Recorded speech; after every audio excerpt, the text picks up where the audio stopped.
my Nebraska ambassador, Taylor. Taylor, would you like to introduce yourself?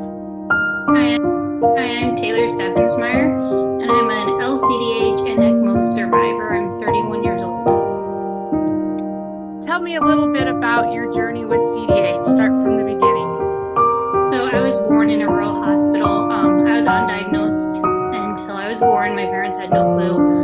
I came out and they realized something was wrong immediately. So I was sent to the closest hospital that had a NICU. Thank God it also had the ECMO machine, the only one in Nebraska at the time. I was put on ECMO less than 24 hours old. My parents learned fast what CDH and ECMO and the whole life was about in the NICU. I had a total of 6 repairs.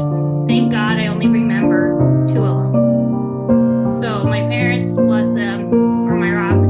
They remember it all, but they kept me strong through them all. So, what age were the repairs? My first 4 were before I was 3, and then I had one at 7 years old. The first one I remember, and then my last one was at the age of 20. At the age of 20. Yes. Wow. Did you have a long NICU journey? I only was in the NICU for 1 month, and at that time, CDH was so new, and my parents were young. They took me home, and I wasn't on any feeding tube, none of that. Took me home. My mom breastfed me. I was a small baby, but I thrived and did well. That's wonderful. Tell me a little bit about when you remember growing up with CDH, the earliest memories of the scars, the surgeries. I would probably say about kindergarten when I really noticed, just because other people started noticing too.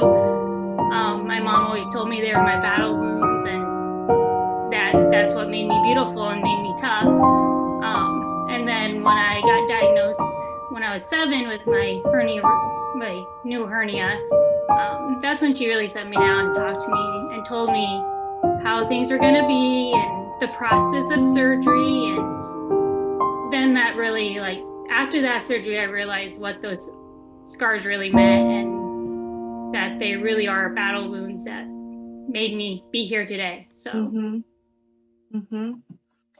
Tell me a little bit about what it's been like growing up as a teenager with CDH and then going into adulthood, what that has been for you, your journey.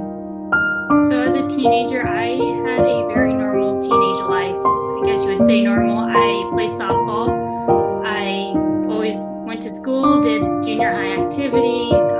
I became a CNA in high school, so I was working in a nursing home, lifting weights and moving wheelchairs and beds around. It never stopped me or slowed me down. I guess my parents always told me, it's just part of life and you got to keep going. You just have to.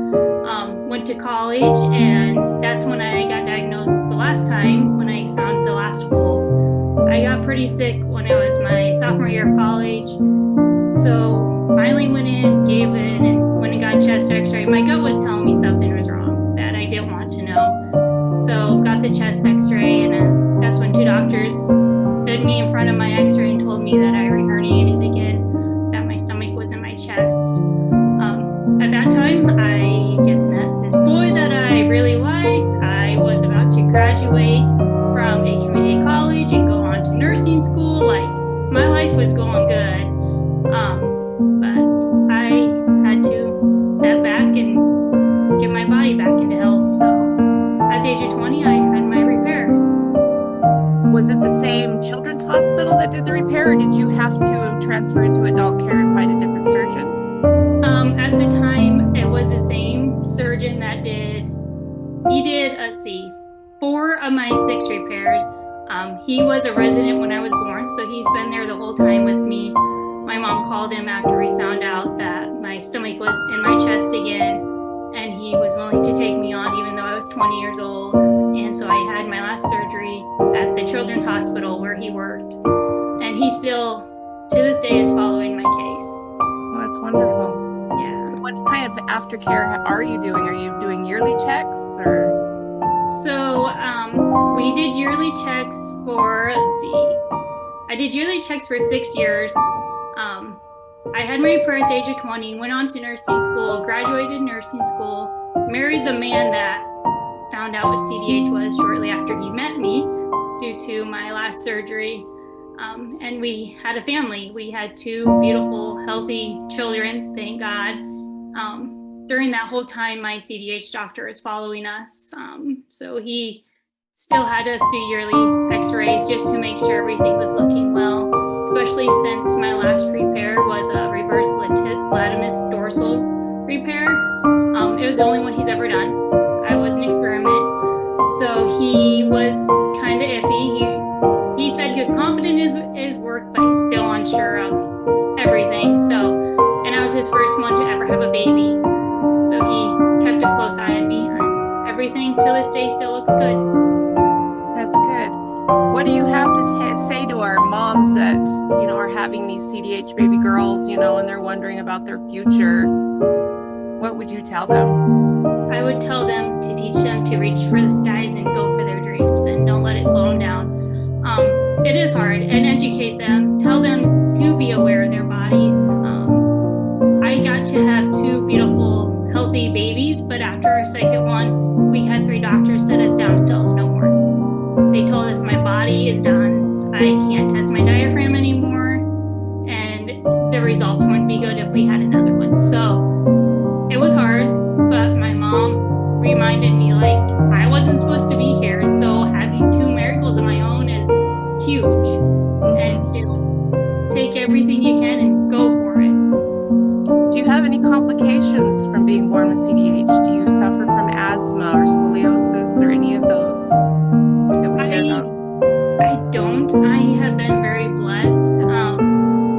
I will say I do notice I get more fatigued than normal people my age, but I, knock on wood, have been very healthy and haven't had asthma, no major scoliosis, nothing that I need medically treated. That's wonderful.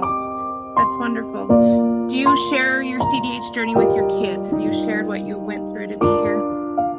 I do. I am a mom who still wears a bikini. I'm not afraid to show my scars off. And they will point them out, and I always tell them they're still young. They're only 6 and 4. And I tell them one day they'll learn what a miracle they truly are. Oh, that's precious. That's precious, Taylor. You are an inspiration to many, and we love that you still give back to CDH and raise awareness, and we really appreciate you. Thank you. Is there anything you would like to share today with us and your listeners today? Yes, all of you guys just keep your faith. It's a long journey. It's a never-ending journey, but just trust everything. Trust your gut, listen to your children, and remind them that they can do anything they set their mind to. That's wonderful advice, Taylor. Thank you so much for joining us today and sharing more about CDH and what you have